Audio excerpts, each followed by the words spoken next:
Hello,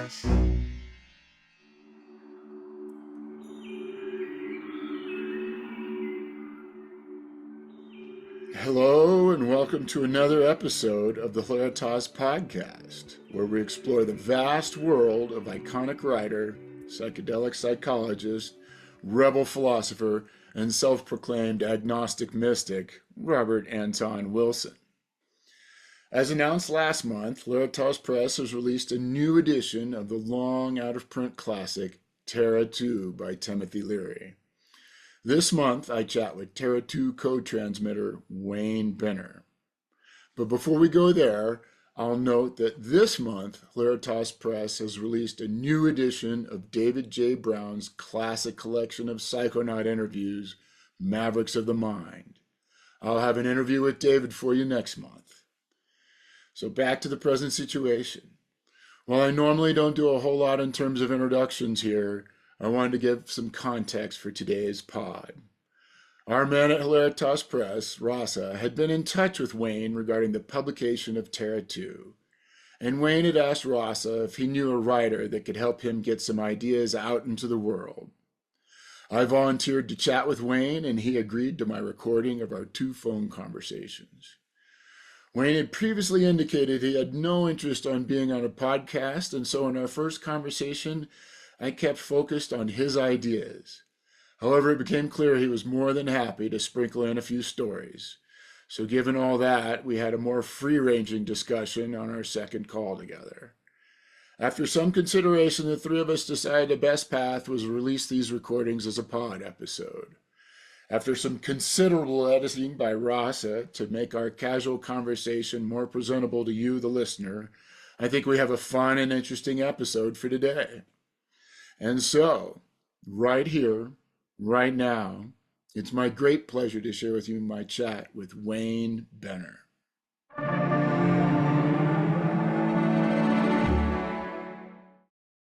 So maybe if we just kind of put some context on all this. Okay.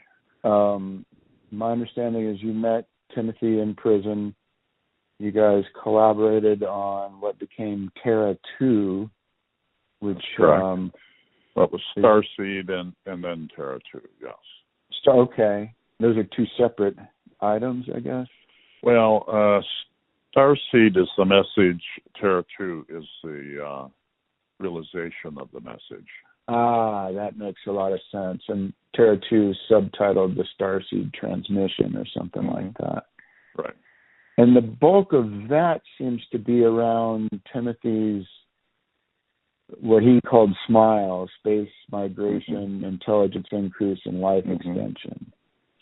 That was what we discussed before we actually got into writing the book itself. Okay. And so Terra II is beyond that, is that correct? Was he beyond what?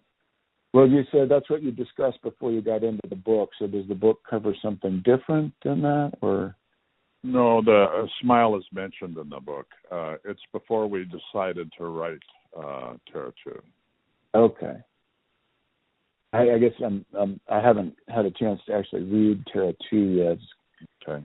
So I'll give you some context. Okay.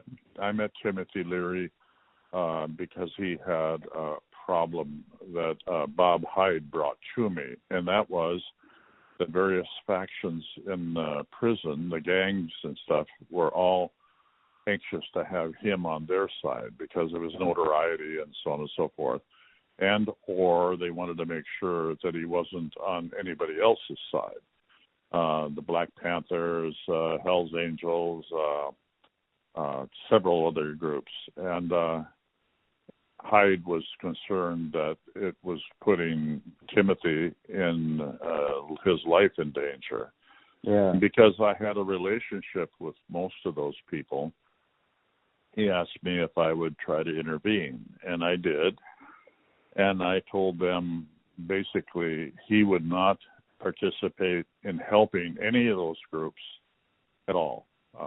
And that's what most of them really were most concerned about.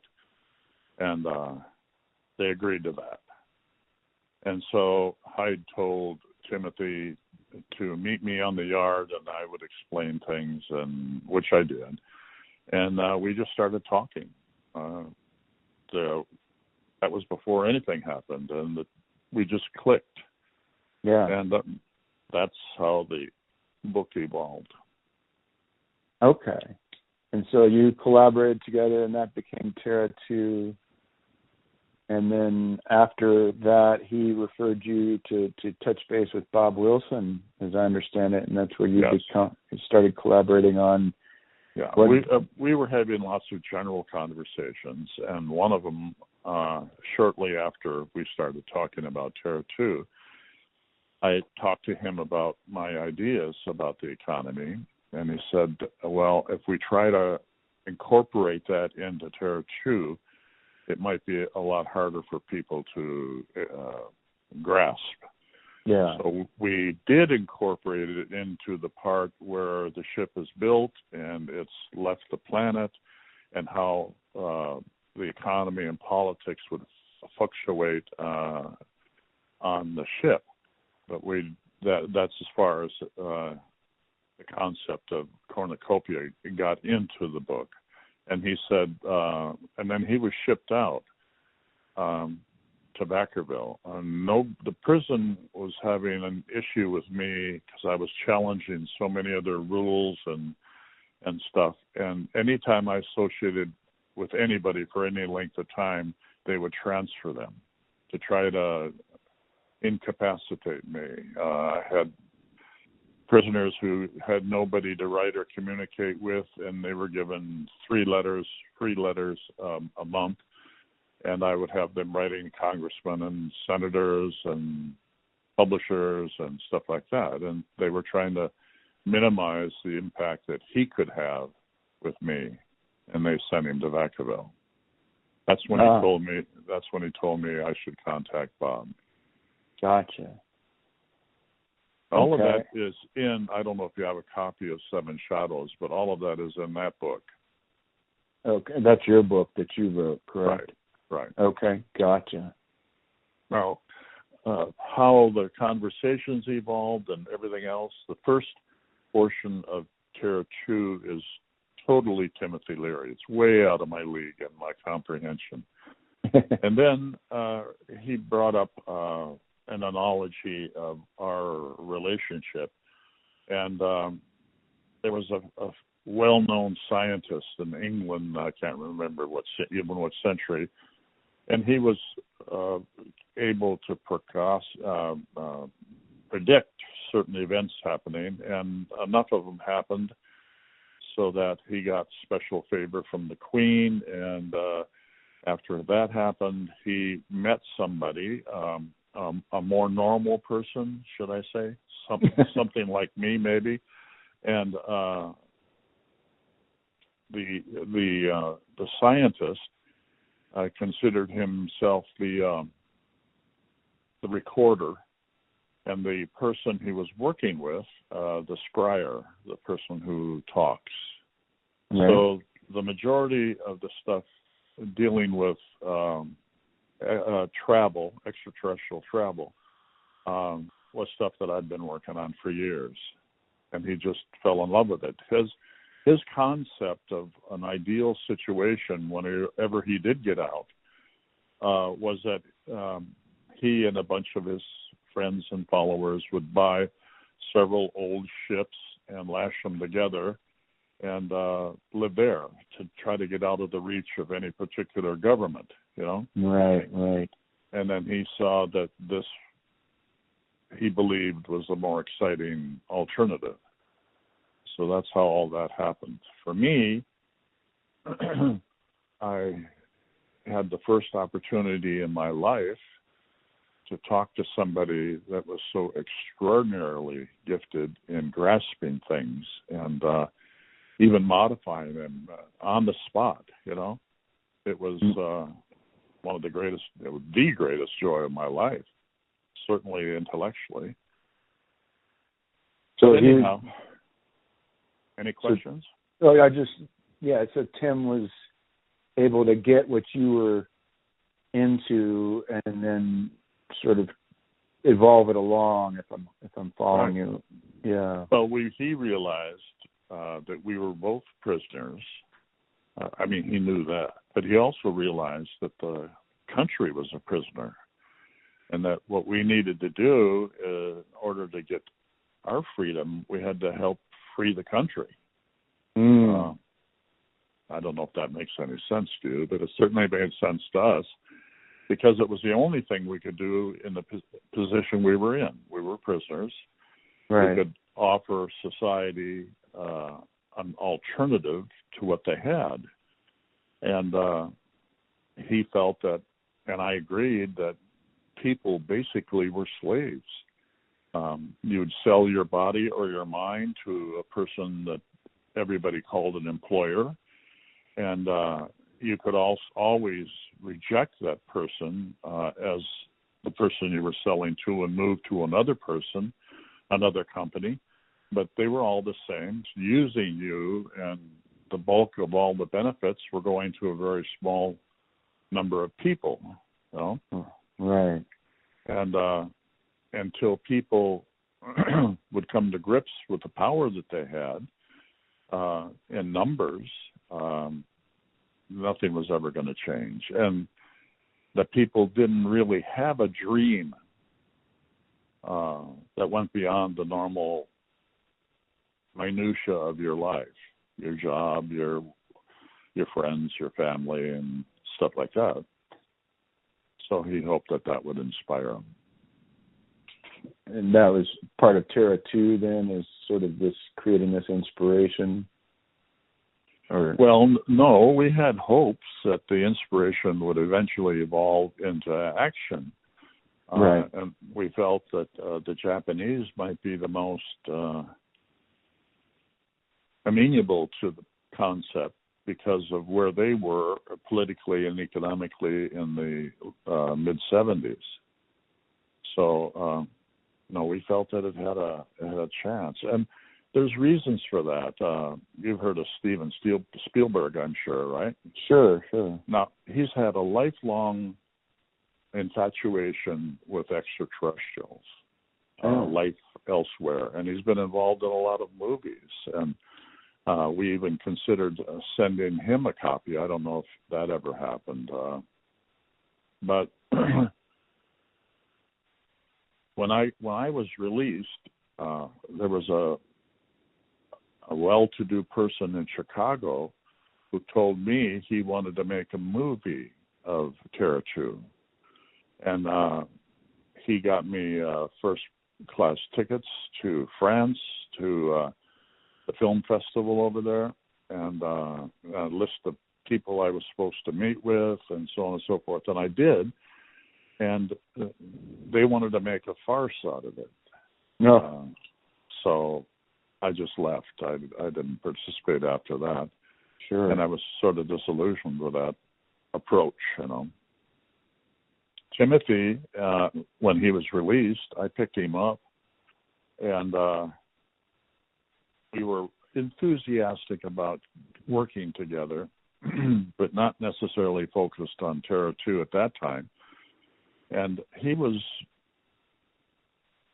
very much intimidated by the government. The FBI took him right out of Vacaville and held him in safe houses in various places and put a lot of pressure on him. And I think he was somewhat reluctant to get too much attention again. And the book was sent primarily to people in science, and that alarmed them a lot. They didn't want him connections and relationships with those people. A lot of them were from all over the world, you know. Right. So that had a real chilling effect on him. So they were, trying to keep him from having an influence on others, it sounds like. Right. And I'll throw this out there and take it for what it will, but looking back on this, how much of this, it seems, there's something about liberating society. But do you feel like there was some element or bias towards escapism that he may have had, that you may have had after being in prison? I'm sure that's yeah. the case. I mean, I even at that time, when I changed my behavioral patterns drastically, I still didn't believe that I was going to be able to get out and integrate with society. I really didn't. Yeah. I thought of them more like sheep, and I realized I had been one, and I didn't want to do it again. And if it wouldn't have been for a woman, I probably would have done something crazy. Now, for him, he has a mind that is so expansive and a desire to absorb so many things and options and ideas and stuff like that.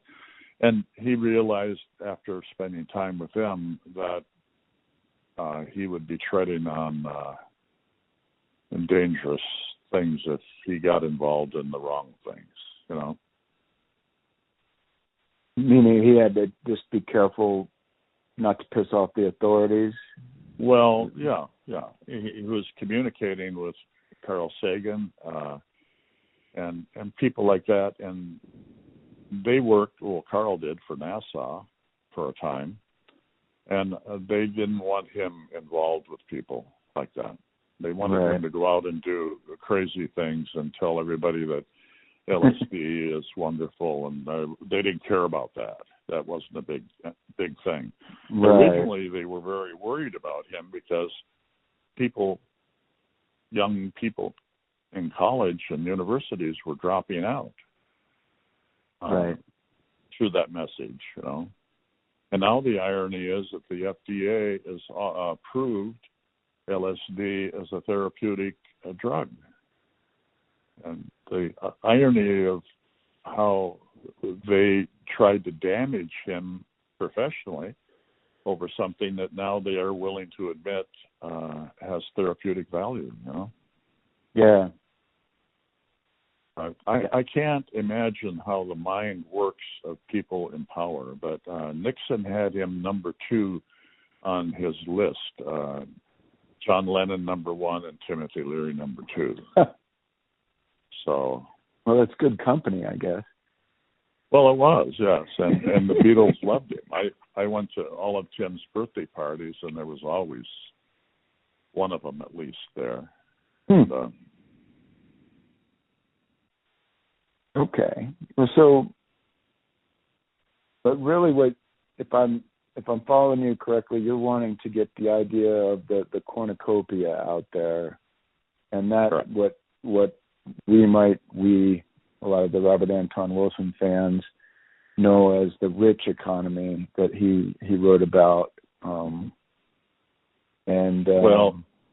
My feeling is this: technology, automation, have been going on since the first Neanderthal took a stick and reached a piece of fruit that he couldn't reach with his hand. But more importantly, it has progressed very rapidly in the last couple of 100 years.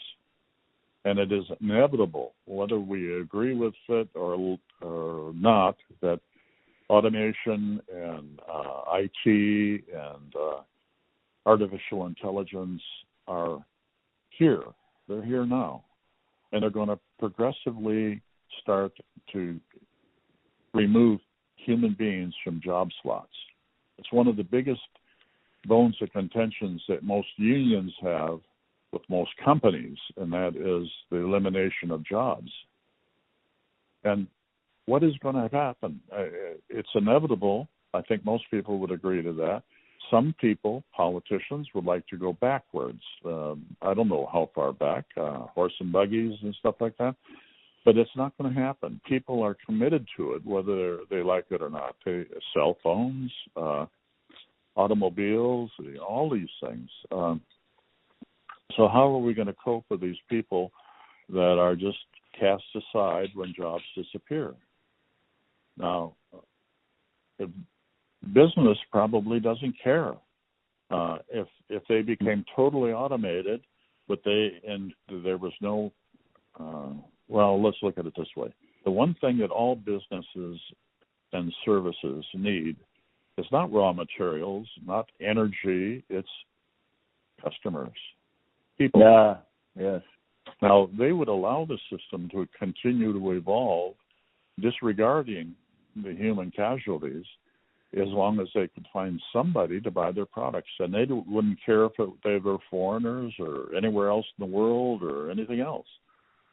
So what can we do here, what can Americans do to allow the average person to participate in the benefits of technology? And that's what the rich concept or the cornucopia, whatever you want to call it, is. How it works is fairly simple. If an individual that's working for a company has an idea for automation and it passes a certain standard, they get $100,000. Now, the standard is there has to be a minimum of 100% increase in productivity. And in most cases, it would be more like 200. I can give you multiple examples where it's already happened. And it would have to be eco-friendly, the materials used, and what the materials used would have to be about a 60 or 70% recyclables. Now, the next part of it is, as soon as the technological automation is applied to that particular company, they retire everybody that loses their job at 80% of their wages, their current wages. Now, 80% doesn't sound like a lot, but the biggest expense that the average employee has is, number one, their residence. In most cases, these jobs are located in large concentrations of population. And so housing, whether you buy or rent, is higher. Food, you have to buy, in most cases, special clothing for the type of job you have, especially women. And under this process, 80% of their income, they could relocate anywhere. They could go not where their job was, whether they liked the climate or location or not. They could go to places they would enjoy. It'd be a real boon for small communities that are gradually becoming depopulated because some major source of industry is leaving the area, or some function that they performed for society is no longer useful there, a train depot or whatever, Yeah. So 80% of their income would represent probably 130, 140% of what now their income represents. So it would be an increase. That the cost of living adjustment would lead to where an you increase. live, and Now, the displaced employee would have the option to take another job somewhere else in some other aspect of industry. And if they stayed employed for a year and that industry was automated, they would have another 80% of the wages they were receiving on that job. So, and they could repeatedly do this up until they had acquired $400,000 a year on these unemployed payments. Gotcha. But now, to be quite frank, do I think that my idea is going to be successful? No, I don't. I don't think there's even a 1% chance of that. No. But what I'm hoping to do is to encourage other people to say, "Oh, hey, I got a better idea than that." That's where my hopes lie. Gotcha. I'm not committed on an egotistical or any other level on my idea. It is just a idea. So, right. The 20% wages that they're not getting, that goes into a fund, and the fund is a nonprofit organization that reaches into those small pockets of employment where that concept can't possibly work.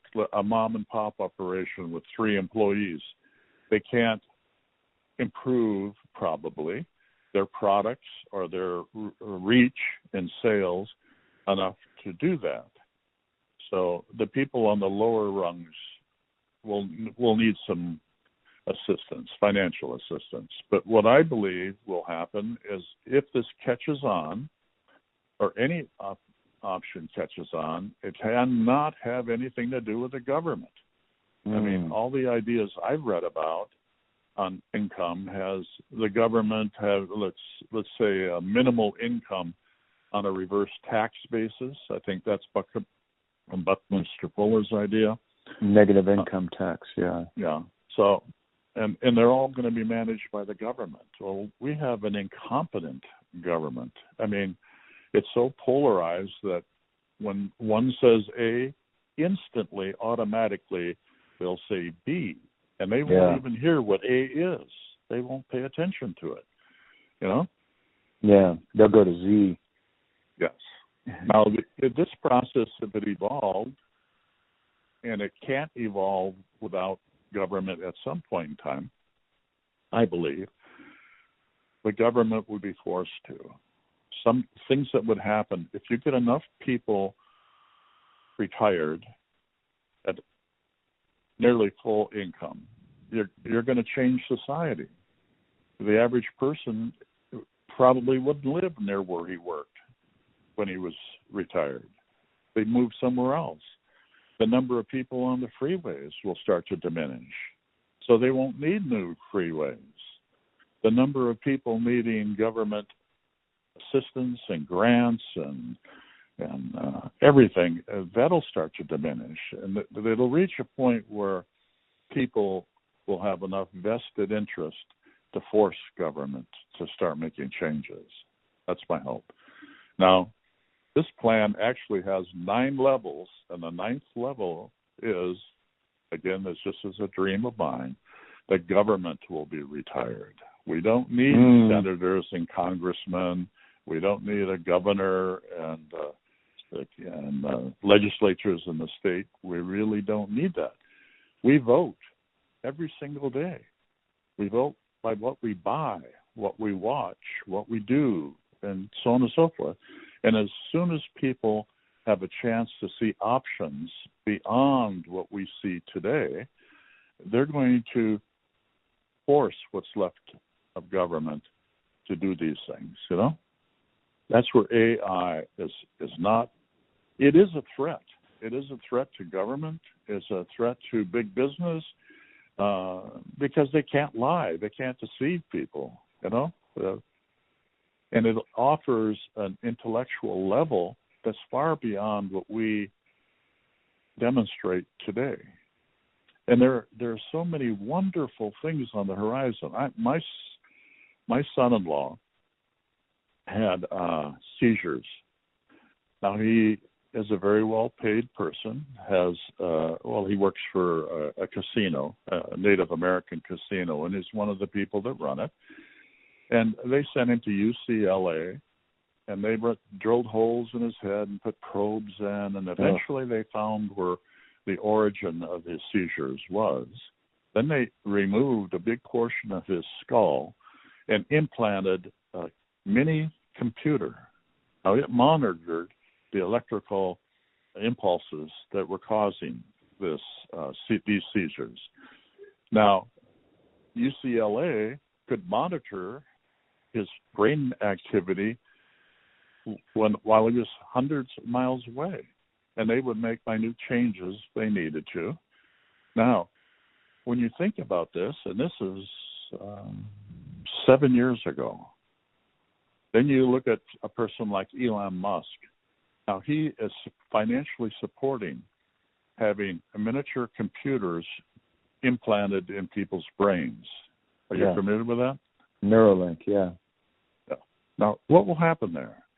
Well, initially, there's a threat. But what they're trying to do is tune the signal to your DNA. Now, your DNA is absolutely much more independent as an identifier than your fingerprint or your retina or whatever. And what you'll be able to do then is, I'd like to know Spanish. I'm going to go to Spain. You just tune into a computer or original orientation of Spanish, and your mind has it. Well, what do you think that will do to the universities and stuff? You don't have to go to a university. You can learn any level of science that you can imagine, or any other thing that you want to know, just by asking. Now, what will that do? The average person that goes to a university, I have 7 children, and 4 of them have PhDs. And Timothy's idea, how he related to it, is you go to a university to get dumbed down. They don't teach you how to think. Right. All they do is pour all this information in your head that industry has told them they need to employ those people, right? Right. That's all they do. How to conform. Yeah. Now, of all of the learning institutions in the world, some have extremely talented people in each category of learning. But the overall average is really weak. Now, if you have a system like that, you pick the brightest brains and you have them create computer educational systems. So you not only got a really good instructor in physics, you got the best, or the top 1% of the best, right? Yeah, right. And you have a quality of education that is unimaginable today. And why not? Why not? Shouldn't that be the life that we look forward to? Well, and how about staying here on Earth? If you watch certain programs on television, you'll know that there are innumerable, unavoidable, catastrophic events that could and eventually will wipe out this entire planet and maybe the whole solar system. You know? And scientists will tell you the only way the human race can really have a long-range existence is to get out of the solar system, not just get to another planet in the solar system, but to get out of it. You know? Right. Again, Musk. Yeah. I'm sorry. I wander around a lot. I'm sorry. No, that's great. I was just saying that's another Elon Musk and his SpaceX is to get us off the planet. So keep going. You're doing great. I love it. Now, people like Elon Musk and Steven Spielberg, I'd be willing to bet you that they would love to get a hold of that project, the whole concept. Now, they might see it totally different, but their people would look to the future, not the past, you know? Right. And that's what we need. That's what we need. And does that circle back to when you say that the project, you're talking about cornucopia in general? Yes. Yeah. Yes.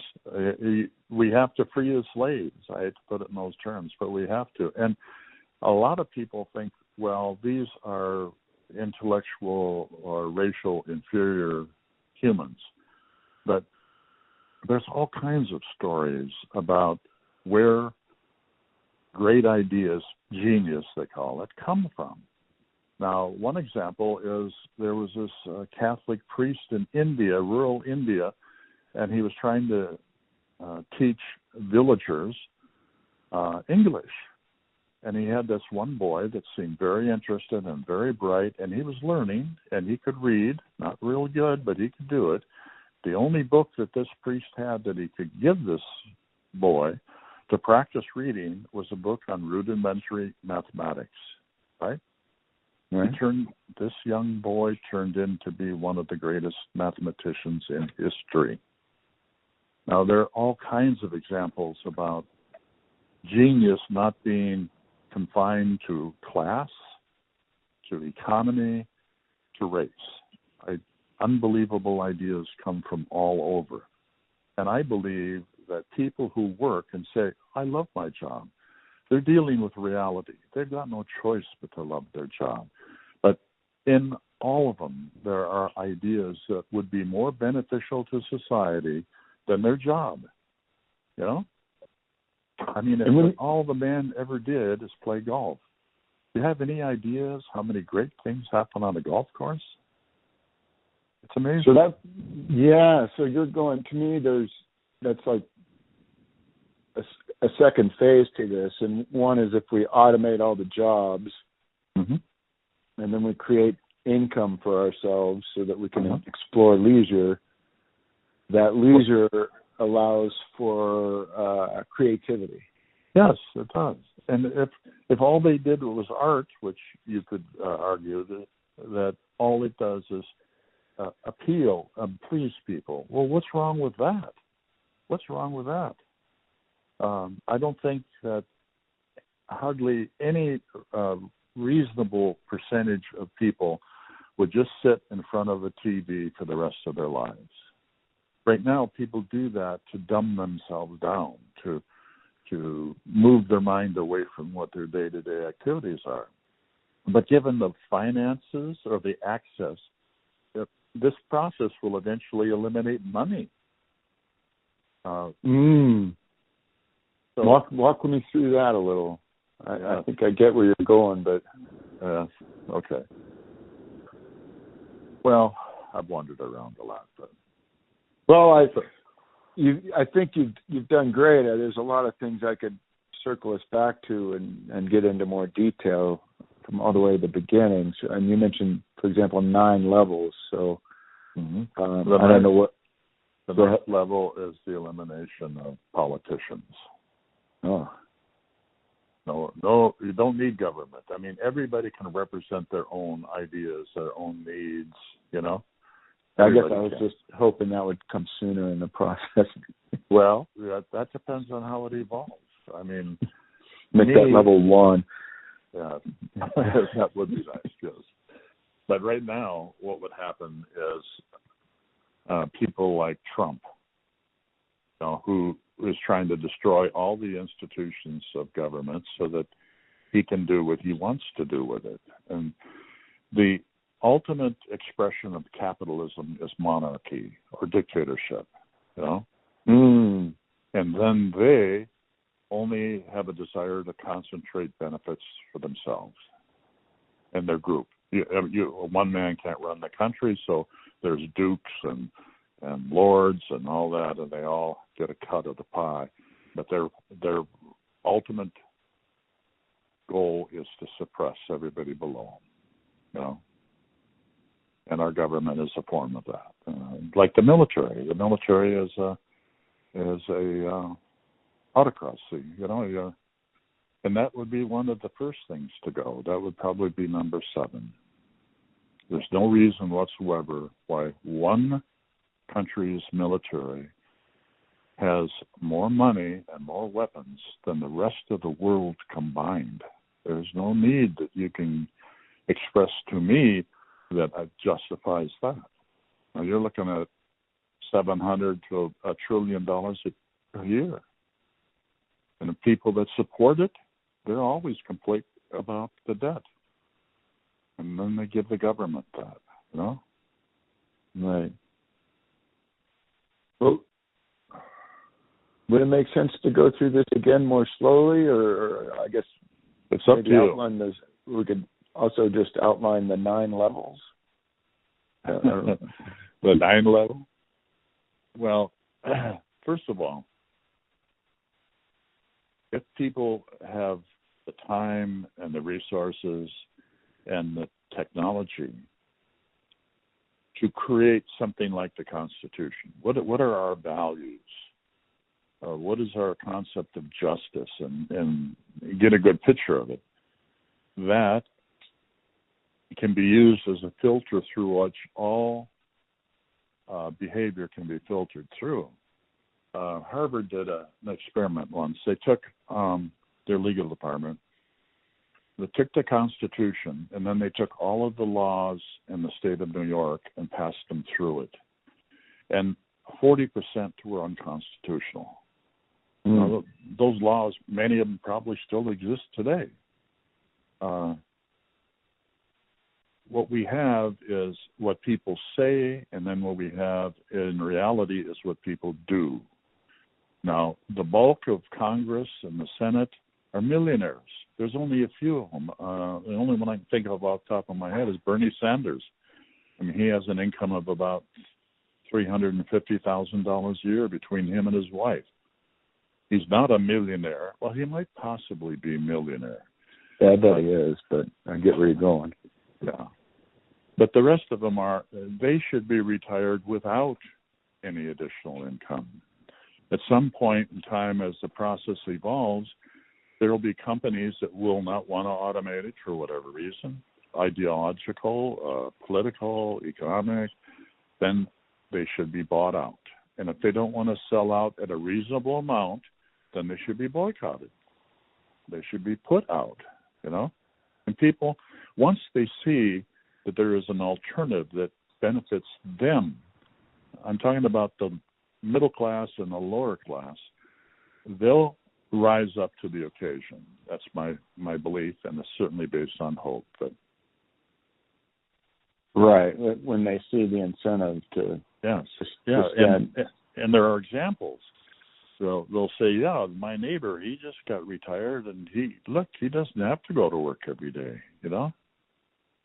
So, and it'll encourage everybody to discount the propaganda that's poured into their mind every day, that we're the greatest country on earth, and that there's no place on earth that you can live a life as good, as free as you do here, when none of that's true. I mean, where are we on infantile mortality rates? I think we're number 15th in the world. I mean, if you went through each item, you would find that we are not what we profess to be, you know? Right. We certainly seem to be declining rapidly. Yes, that's the emergency need involved right now. And it can reach a point where there's not enough energy left to resist it. You know? What will people do without income? I mean, what influence can they exert for positive change? You know, it's like a peasant and a lord. If they say you're bad, then they can just dispose of you. Once you have no value to them. Yeah. Anyhow. Other than that. Yes, other than that. I'm putting you to sleep, huh? No, I'm kind of wish I had slowed you down and taken it step by step from the beginning, but I wanted to just let you go for a while. Okay. Go over it and draw up a list of questions and whatever, and I'll do my best to fill them in. Okay. Well, right off the bat, you gave some pretty concrete numbers, like 100 to 200% productivity improvement. Mm-hmm. And you mentioned 60 to 70% recyclable, and I'm using those numbers based on fact. There's a program on TV called How It's Made, and it's made in England. Now, I watch it all the time, and I love to watch it. And this one program, this company made this pizza, which was a frozen pizza, but it was almost as good as fresh pizza, and it was very popular. And I think they had 900 or 1,000 employees. And they decided to automate and reach a bigger market, all of the British Isles and Europe and even the United States. So they built this plant that was automated. And when it was finished, they had 313 employees. Half of them were office employees, administrative people.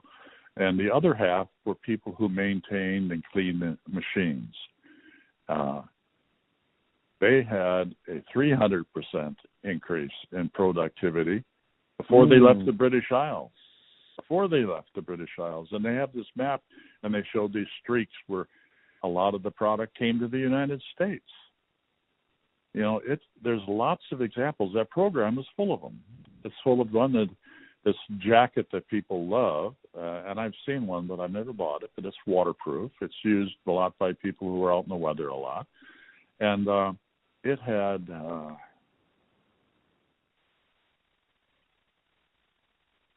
I think it was 60. No, it was 42. 42 man hours to make that jacket. It was all done by hand. I mean, they had sewing machines, but so much had to be done by hand. That's the example of what it shouldn't be. Right. And when you think about automation, a lot of businesses and companies will just go out of existence. Let's say that you had 40% of the population with a guaranteed income of $300,000 a year.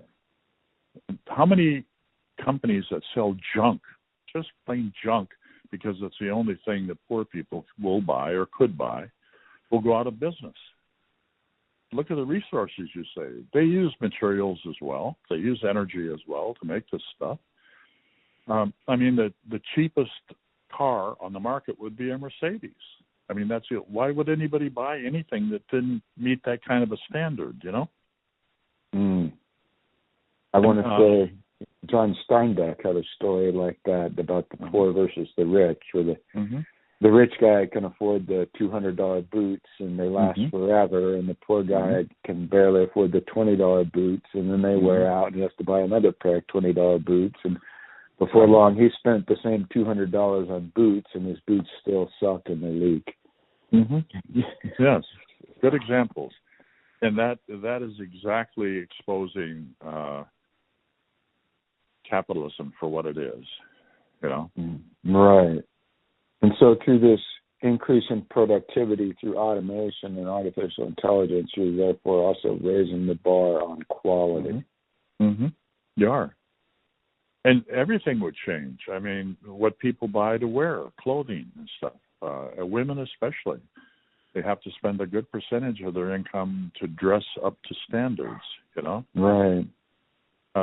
Guys, they're buying suits and stuff like that, or work clothes or work shoes. Boots are a good example of that.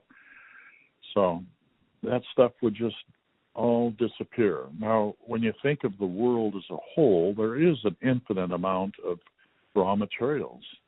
And if you think about the consequences of pollution, automobiles are one. Why wouldn't we have all electric vehicles? Well, I can tell you why right now today, because they haven't developed a carbide battery, which charges at about the same length of time as it takes to fill a tank full of gas on a car. It'll go about 300 times further than the lithium batteries and lasts about twice as long. And carbide is not a polluting element. So anyhow, there'll be so many things that will change beneficially that it's hard to imagine. I mean, look at doctors. The average doctor, I have several of them. They have an office and they'll have 5 to 8 employees, right? Well, look at the example in England now. They have clinics. They'll have 6 or 7 doctors, and they'll have 5 to 8 employees supporting them, office people. Now, of those 5 to 8 people, if you applied all the IT that you could, you'd reduce that to 2. Now, how would that impact how much a doctor had to charge, and the quality of care? Anyhow, you've got an imagination. You can supply more than I can. Well, I guess where I get hung up, though, is let's say you have a doctor with 5 admin, and we use this plan, and 4 of those admin automate their jobs away. But and they're taking still 80% of the wage that they had. Those are the positions that you have to have external capital help support. Follow me? Not quite. They may be able to unemploy all of those people, those office staff people, at 3% of their income, but that's not enough to live on, right? Right. A good percentage of them just barely can make it on what they do get. They do not get as much as they should. The ones that would stay, the 2% that would stay, should get 3 times what they're getting now. But the ones that are unemployed as office staff would either have to move to a marketable place of employment that they could have for a minimum of a year, and as that automated out, then their income levels would rise. But part of this process has to involve distribution of wealth, and at some stage that will raise the boat for the people in the bottom 40% of the population. So the redistribution of wealth, I guess where I get hung up there is that typically involves the government redistributing. No, not really. Okay. I would imagine that the government at some point in time might have some part in that whole thing. But like even Biden trying to tax those people for what they should pay. What's that guy from Omaha? Warren Buffett. He'll say that his secretary pays a higher rate of tax than he does. Right. And until people come to the point where they accept it, they should be taxed probably at 60%. I mean, how many billions of dollars do people really need? And I think that they will have, over time, more and more pressure on them socially for that kind of wealth, you know? Right. That it's not socially acceptable to have that kind of wealth. That's right. Immoral, actually, right? Right. So, well, I don't pretend to have the answers to everything. I barely have the answer to who I am. But but there'll be people that will come up with solutions to all of this, you know? Well, I like what you're saying. If I'm following, is just I want to present an alternative, just to show people that there are other ways to think about this outside the box. And so maybe my alternative isn't the best one, or the one that wins, so to speak, but we're at least creating an atmosphere a paradigm where there's other paradigms to look at. That's right. There you go. That's it. And that's why I would stay with the first 3 phases of the rich concept. Okay, so I think we've covered that, but just to connect the dots here, the first 3 phases of the rich concept are?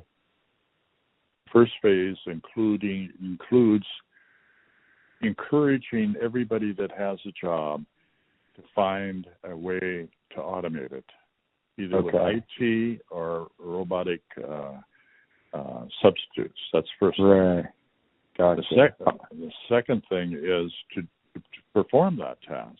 And when they do, it'll probably start with one single company. I'm sure there's more than one out there that would actually do this. Now, and they take bids on the companies that you've already got a catalog on to perform the IT or robotic modification of their facility to whatever degree that's possible. It may that you can take everybody out of the factory, but you haven't got the ET set up yet for the office.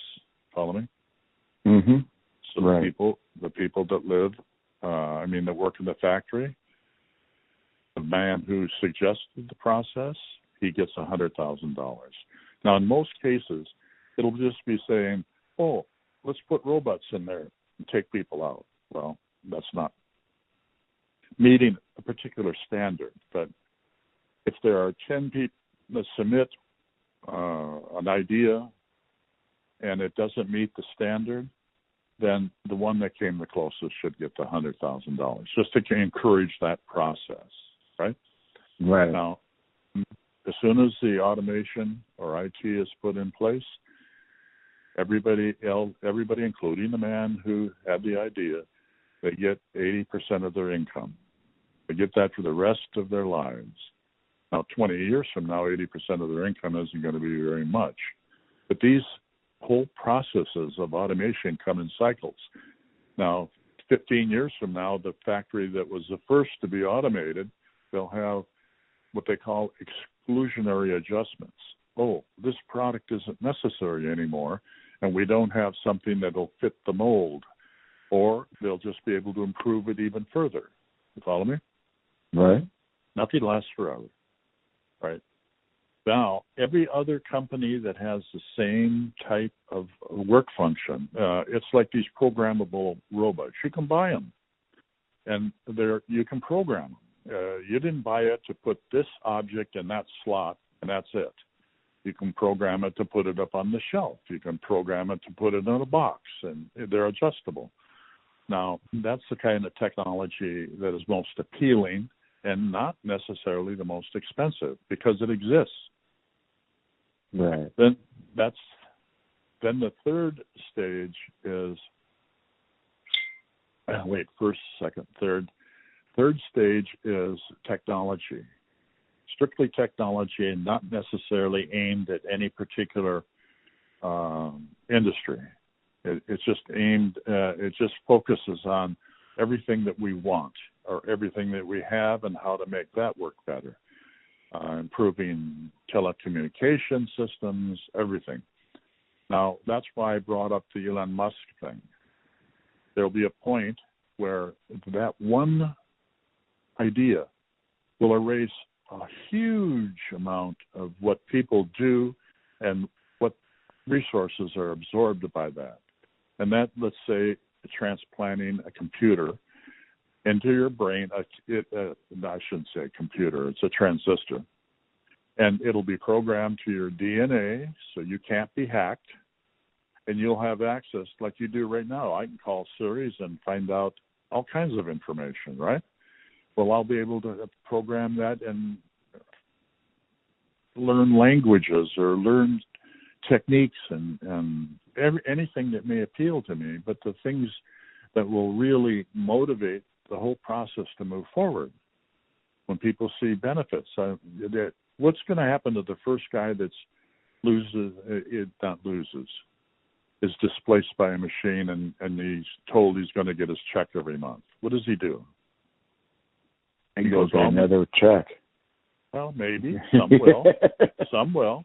But some will go home and watch TV, drink beer, cuss at their kids or their wife or go fishing or so on and so forth. Yeah.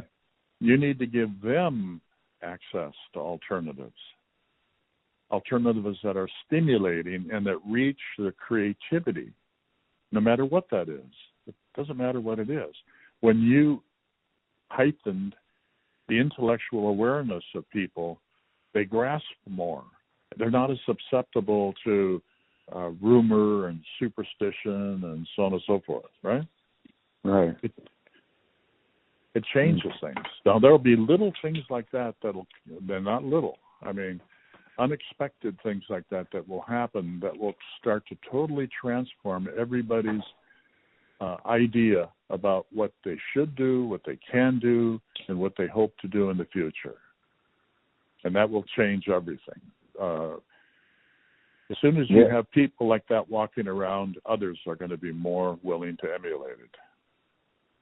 That seems like what interests me the most here is that by creating sort of a leisure class or the opportunity for a lifestyle of leisure that opens the room for creativity, as we've discussed, but also just a shift in consciousness.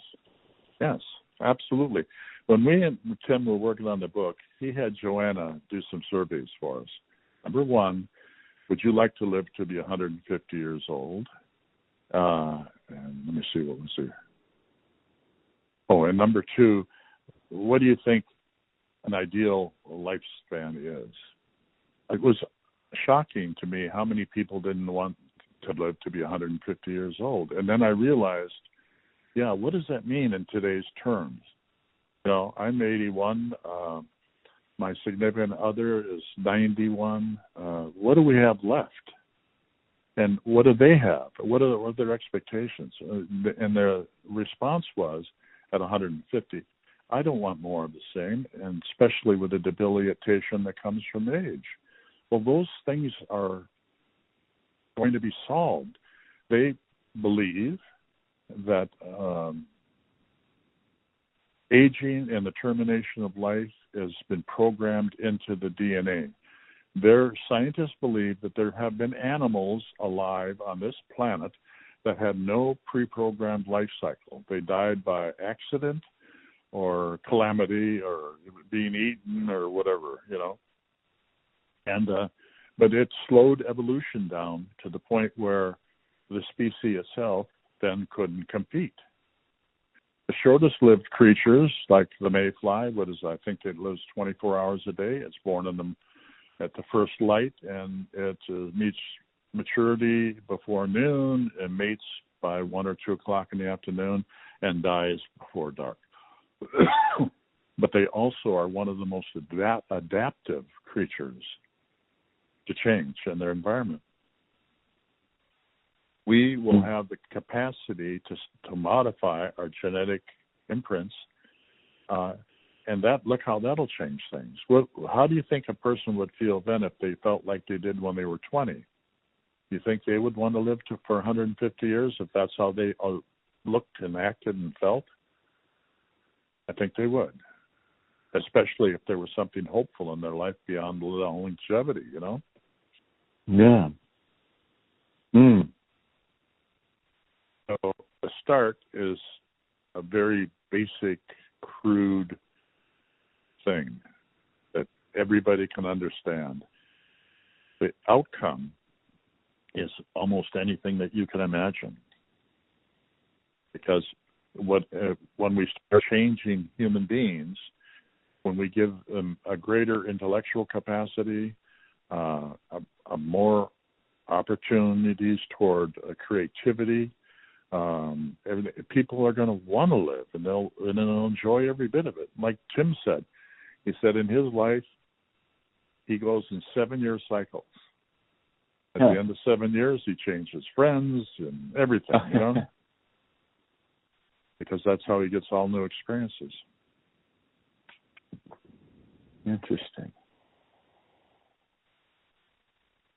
Tell me a little about the 9 levels. Help me understand that. Okay. Well, if you take everything I've said, let's say everybody has a computer chip in their brains, right? Everybody has a good income. Everybody has creative pursuits. Now, how do you think those people would look at politics as it is today? Right. Well, it's a mess. Right. Not only worthless, but damaging. They would be more than glad to get rid of it. And how would they get rid of it? Everybody has the capacity to vote. They do all the time anyhow, right now. But it doesn't stop those few people from deciding what we can and cannot do. And compromise in democracy at one time inspired statesmanship. But now all it does is I'll hold you ransom for what you want unless you give me what I want. You know? So if somebody came up with a perfect idea and everybody could agree that is absolutely perfect, they'd want to negotiate. And it probably would be maybe okay. Maybe it wouldn't be any good at all, you know? And that's how it works. I don't think people would have a problem whatsoever about getting rid of government. Do you like being government? Do you like being told what to do? No. I like my roads, but that's about the extent of it. Well, you have no choice, though, now. Right. You have to drive on the right side of the street, and there's all these things you have to do. And they take that imprint that you can understand and agree with, you know. It's good not to cross the street just anywhere you want to, and these are rules that have some logic to them, right? And then they apply it to things it shouldn't impact. I think the primary single rule that there should be is you can do anything that you want to do as long as you don't hurt or harm anybody else that's not a willing participant. If two people want to get together and chop each other with swords, fine, have to it. But make sure you leave enough money to make sure the mess is cleaned up. Yeah, right. That's a good way to put it. I like that at the end. But it would make people more responsible, too, I think. I don't think it would make people less responsible, to anything that's logical. Right. There's something about how it just kind of creates responsibility. It does, yes. Because you see yourself in the other person's position. That helps. Are you a Star Trek fan? I'm familiar with it. Well, Timothy and I went and lectured at a couple of the conventions, but anyhow, you beam me up, Scotty? Yeah. They have beamed something, a photon of light from Miami to Harvard. That is in the future. And in the future, there will be no need to grow plants that produce fruit. They'll just grow the fruit. Everything that we can think of is going to change. And the real easy and simple part of it all is everything organic on this planet has DNA, right? So the tomato plant, I just planted 3 of them. The plant has instructions to put down roots from its seed and put up a plant above the surface, and then grow leaves and go through this whole cycle, flowers for pollination, and then the product. Well, the end product has a chemical composition that could be synthesized, just like DNA. DNA is a very simple formula of 4 different chemicals, and they're all easily replicated, right? So you need the basic elements that go into creating whatever it is you want to create, and you can do it if you have the raw materials, which are molecules. So the things we think we cannot do without, we're going to be able to. And most foods will eventually be synthesized. Just like now, I think Burger King advertises it has a plant-based hamburger. Right. Have you ever tried it? I have not tried the Beyond Meat burger, but I'm familiar. You should try it and buy one of each and throw away everything but the meat. And I defy you to tell which is which. Now, the production of meat is hugely impactful on the ecology,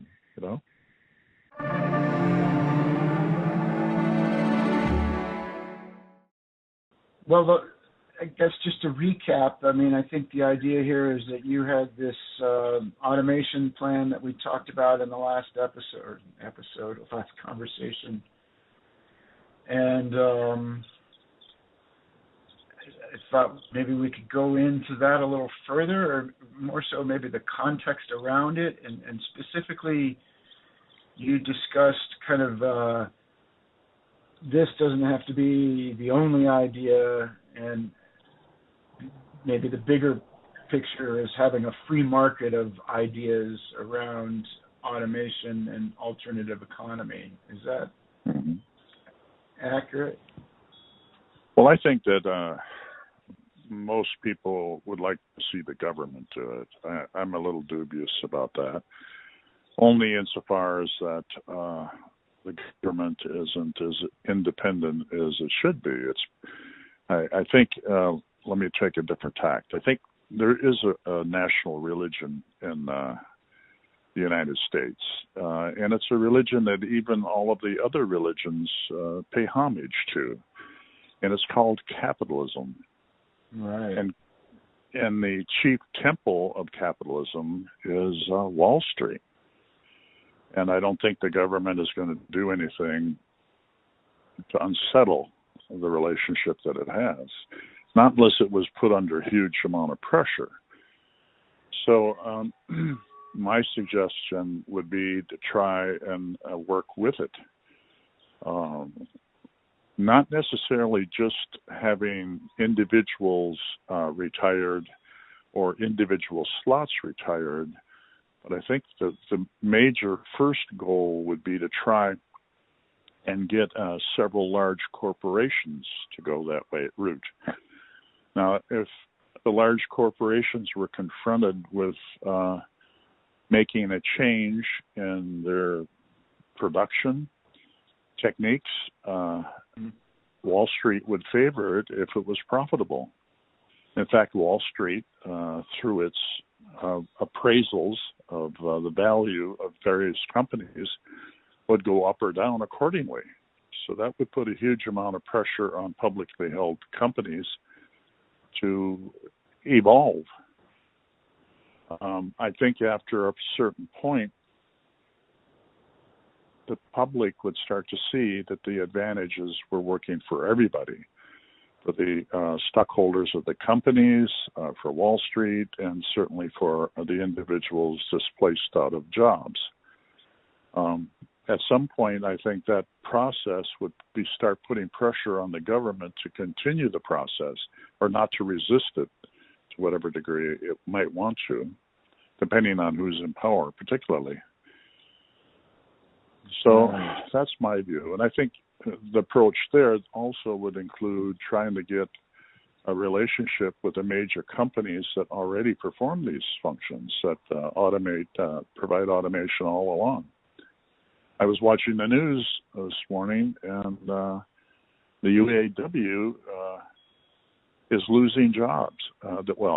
Their workers are losing jobs. And it is automation that's causing that.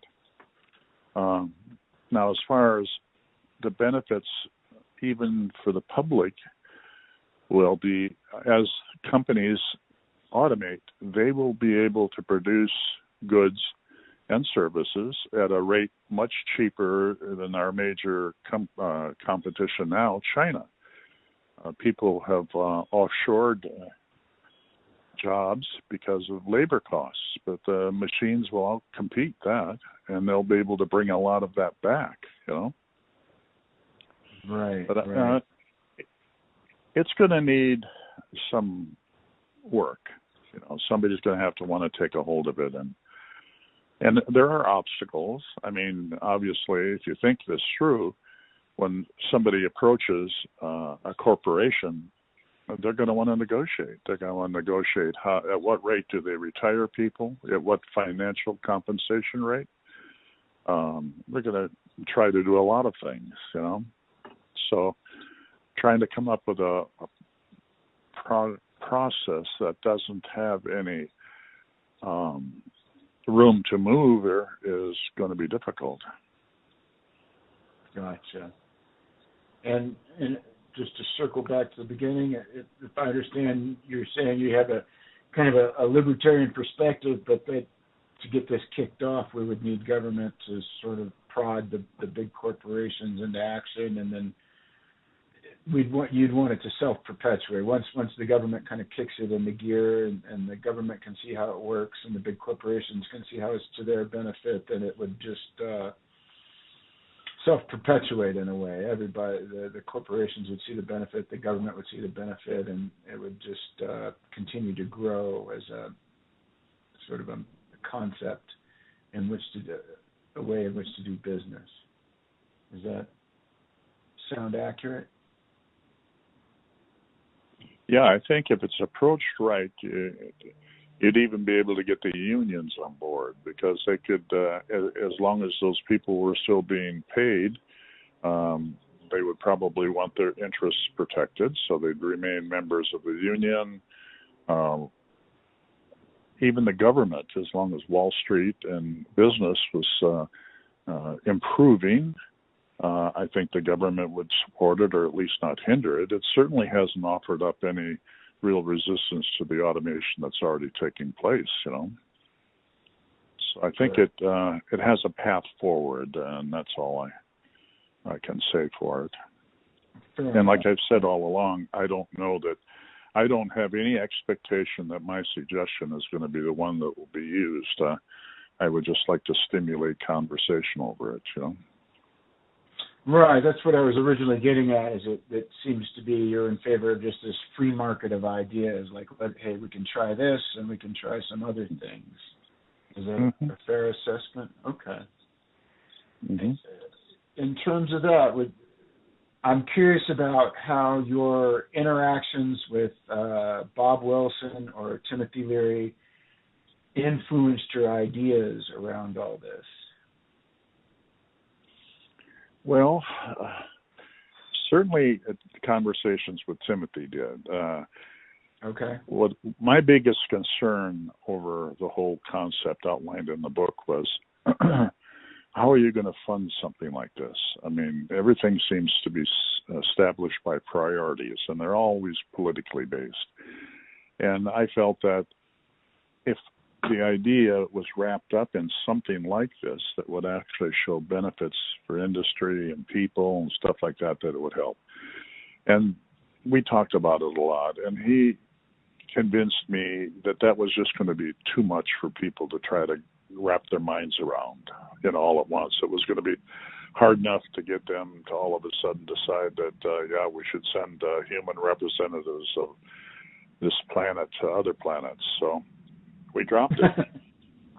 Now, what happened then is Tim, there are components of this in Terra II in the ship itself and how it would function. But then Tim got transferred to Vacaville. I don't know if you've read my book, but when at that stage of my incarceration, the prison didn't allow people to associate with me for very long, and they would ship them out. And I suppose they had good reason, because inmates were allowed 4 free letters a month, and there were a lot of them that never used them. And I had a system where those people could send letters to congressmen and senators and everybody that I could. And so they were trying to cut out things like that, or other people who might be able to help me in any way whatsoever. So Timothy got shipped, but he got shipped because I'm sure the government, the FBI probably, who knows who, told them that what Timothy's doing is sort of unsettling politically, because we were earmarking these books for scientists and people in technology all around the world. And then when Carl Sagan shows up at Folsom, they really thought that maybe he'd do better if they moved him, hoping to slow the process down or break the connection at least between Tim and I. So Tim goes to Vacaville, and he tried to communicate with me, but they wouldn't let him write me. So Joanna Leary was going to see him in Vacaville, and she had a friend, Carol Tickner. And Carol was driving Joanna up to Vacaville so she could see Tim. And she saw Tim also. And Tim suggested that she get on my mail and visiting list. And that way Tim could communicate through her to me, and I could also respond. So she did. She came up and helped me communicate not only with Timothy, but other things that I was working on. Now, when I got out, they gave me 24 hours to get out of the state of California. And so I had the last 6 months that I was in Folsom, I had a relationship with a guy who was in there for stealing jewels. And he was a Canadian, and he was sent up there for reasons I can't fathom at Folsom, because he wasn't a hardened criminal in the sense that there were violence or anything like that. anyhow, we developed a little bit of a relationship, and he had money, and we started making investments in Canadian penny stocks. And over that period, we made about $400,000, or he did. And like most people do in a situation like that, he found out I was leaving, and he said, well, I'm going to share this with you. And I thought, well, yeah, these are the things people say to be polite and well-meaning, but the probability of it happening is very remote, Right. So it turned out it wasn't true. He got a hold of me. First of all, he contacted a lawyer that I was working with and told him to get all my physical measurements, and then that he was going to send that lawyer a cashier's check to give to me, and he was going to arrange to have a limo pick me up at prison when I was released. And I was really surprised, and all of those things actually did turn out. So when I left prison, the limo was going to take me to the airport, and I told him, well, no, take me to Berkeley. And that's where Carol Tickner was living, and she was living in the same apartment building as Bob. So they did, and I went up to see her, and she said, well, Bob lives on the next floor down, and would you like to actually see him and meet him? And I said, sure. So we went down there, and I did. I spent about 3 hours with him. And I mentioned the idea that I had, and he was receptive. I wouldn't say terribly enthusiastic, but after we talked a couple times on the phone, he became more enthusiastic. And that's how I met Bob. And then it wasn't long after that Bob moved to Ireland. And our communications just sort of fizzled out after that. Gotcha. What's his wife name? Arlen, isn't it? Arlen Wilson, correct. Oh, okay. Yeah. She was really nice to him. So that's how and I know Bob was working on things, because every now and then I'd get a magazine from France or Germany in French or German, but it had components of our conversations in it. So I know he was working on it. Yeah, it seems like a lot of those ideas that you and I have discussed and that you worked on with Bob were published in a book called The Illuminati Papers, which has components of the rich economy and automation and other things. It's kind of a hodgepodge of ideas, but that's a big part of it. Yeah. And I don't really claim to be the origin of any of that stuff. Yeah, those are all ideas and concepts that I've run into one way or another, and like to share and encourage other people to do the same. So, and I'd read a couple. The irony of that is one of the reasons why the prison was upset with me is I had a very turbulent first 10 years with him. Well, I should say 8. And I fought with guards when they tried to take me out of my cell and shave my head or shave my beard or stuff like that. And I made every single effort I could to escape, and I did once when I was being transported out of Folsom to go to a court. It was a little technique that prisoners have. If they're going to be making a court appearance, they'll have the lawyer subpoena a friend of theirs just to give him a ride out into society for, a few days, maybe a week. And Right. I put word out that I wanted that, and I got that, and I overpowered the guard, and I was recaptured a couple of days later, day and a half. But and that was the lesson that totally turned me around. I realized that there was no way I could escape maybe from where I was, but I couldn't go where I wanted to go. My wife and my kids and anything that I really liked, I'd end up like Cleaver over in some renegade country, living in an existence that was almost inconceivable, Right. So I decided that I was going to have to accept my situation. But then I bumped into a guy called Cadillac Jackson, and a black man who had been raised by the penal system, and all talked about whores and stuff like that, and Cadillacs, and I doubt he ever had either. He was started out in juvenile, court. Anyhow, he heard that I was having a problem. I was being punished, put back in the hole for something that happened. I can't do that.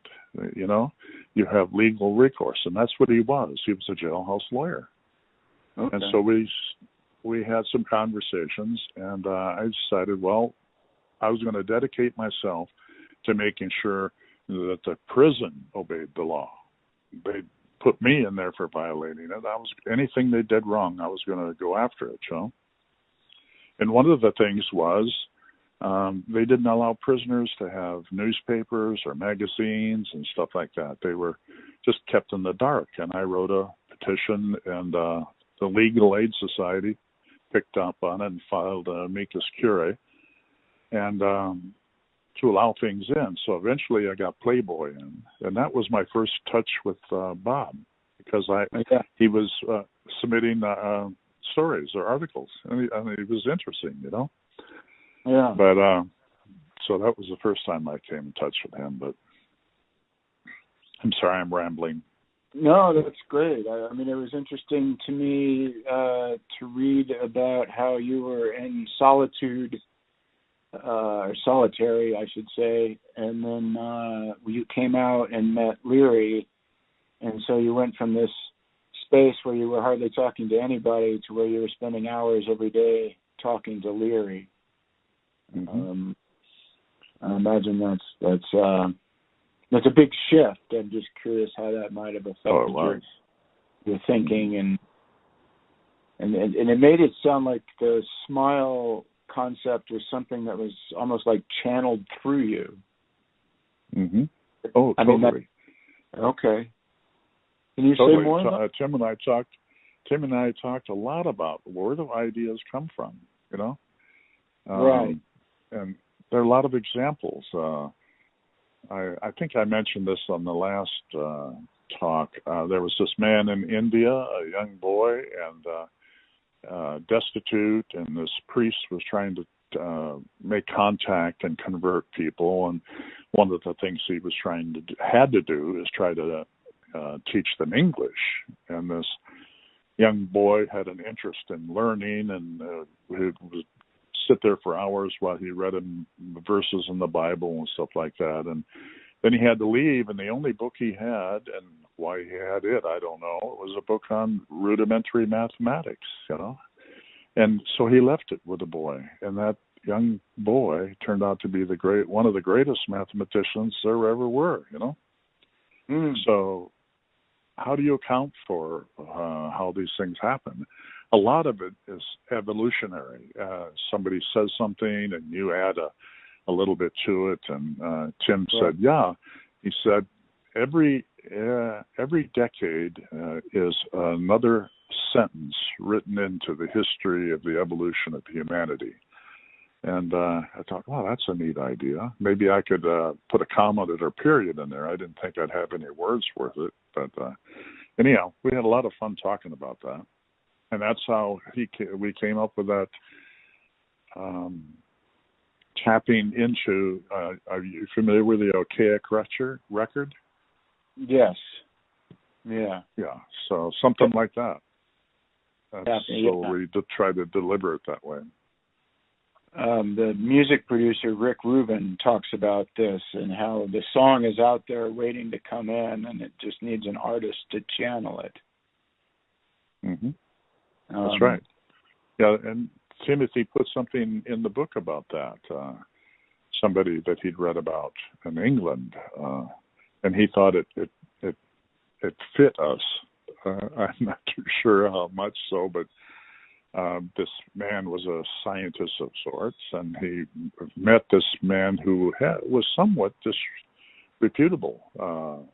But anyhow, they developed a relationship, and this man gave this scientist all kinds of ideas, which he developed, but still, he gave him ideas. And Timothy said there was a recorder and a scryer. And if you read the book Terra II carefully, you'll see that about 80% or probably 90% of it is Timothy, And the parts that he got from me, he elevated. He has a talent for balance, where sometimes I don't, and he had a talent for language and everything. So every time I gave him an idea, and the next day he gave it back to me, he had transformed it, One of the most phenomenal experiences I've ever had in my life, Right. I could say one word, and he'd create a paragraph, Mm. Yeah, I was reading that where you would share ideas during the day, and mostly maybe it was you sharing with him, and then he would go back and chew on it and come back with a further developed concept the next morning. Yeah, well, yeah. And he had so many things in common. He believed in extraterrestrials. We talked about Crick and Watson, the two physicists that won the Nobel Prize for the double helix, the DNA. And right. They believed in extraterrestrial life. They even believed that there was a possibility of something they called transpermia, where DNA was delivered purposefully or accidentally or something to the planet. And that image on the ring that I sent Rick is a electron microscope scan, what are they called, nuclide template of our organic matter or carbon-based matter that had the three chemicals that make up DNA. So anyhow, so Tim had long believed in all of those things. He just didn't. The only thing I did is contributed the possibility that, hey, why don't we do it? The government's not going to do it. Why don't we do it? Why don't we see if we could escape the planet, not just prison? Well, it sounds like you also, provided a lot of inspiration to Tim and a source of ideas and a way to bounce ideas off of somebody. Yeah, that's it. And he got caught up in it. He sent Carl Sagan. Carl Sagan wrote Tim once and said, "Who do you think the smartest man in the world that you've ever met?" And Tim wrote back and he said, "Well, it would either be Wayne Benner or it would be Buckminster Fuller, and it's not Buckminster Fuller, but." That is totally untrue. Buckminster Fuller, on his worst day when he was 5 years old, was smarter than I am, or ever hoped to be. But what it was is Tim was in a dark place with very little hope of getting out of it, and I was just a little ray of light, somebody he could talk to and stuff like that. He wrote Joanna. In fact, you may already have this information, that he met Jesus Christ and he was blonde-haired and blue-eyed, So that's all I was. All I was a spark of enthusiasm for him, Well, and we talked about this on the last call, but I noticed when I was reading as well, you talked about how you were kind of brokering a peace deal because all the different gangs and tribes within the prison system were all trying to get a piece of him, and it was just a big conflict, and you persuaded him to play neutral, and it sounds like through that he really developed this relationship with you to where you were his alliance, so to speak. And your suspicion, if I got it right, was that they expected him to get caught up in the tribal warfare and maybe get assassinated. Mm-hmm. Yeah, well, that's what was going to happen to him probably if something like me hadn't happened to him. There was a controversy going on, and that's what Bob Hyde did. He came to see me and said, there are groups trying to pressure Tim into becoming a part of their group. And Folsom was a catch-all for all kinds of the leaderships of various political organizations or gangs and stuff like that. And Bob thought, well, because, you've done things that actually help them. I didn't set out to do that, but it did. Maybe they would listen to you. And so I did. I talked to them, and basically the only reason they did what they did, they listened to me because I had a reputation for being a hard ass against the system, which a lot of those people all felt. And then later on, getting things that made their life a little bit easier, so that they listened to me. And then the key was that Timothy wouldn't get involved with any of them, So in that status. So Timothy understood he was in a bad place, but it turned out good. Yeah, it seemed like it turned out well until you got transferred. And I love how you hacked the communication systems to communicate with Tim and to communicate with the outside world. Let's see, I don't know, what else can we chat about here?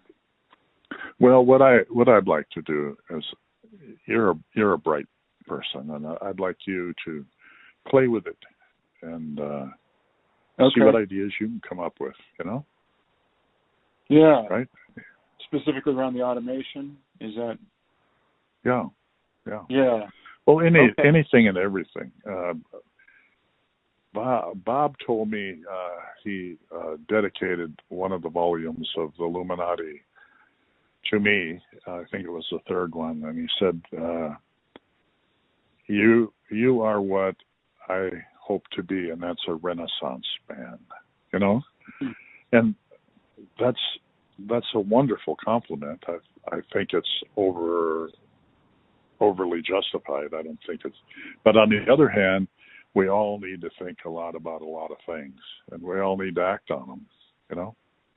Yeah, well, I think it is a rare person that can kind of cross many domains and have have a thought on those many planes, so to speak. Mm-hmm. Okay. No, I can't. Okay. Well, I'm happy to chat more. I'm just kind of thinking I can listen to these recordings and see what comes up for me. Okay. And go from there. Sounds good. Okay. Well, I will share this with Richard Rassa, our publisher that you've spoken to, and we'll probably bounce some ideas off each other and be in touch.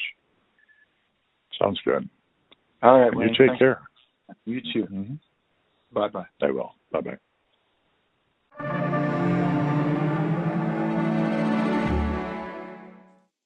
All right. Thank you for listening.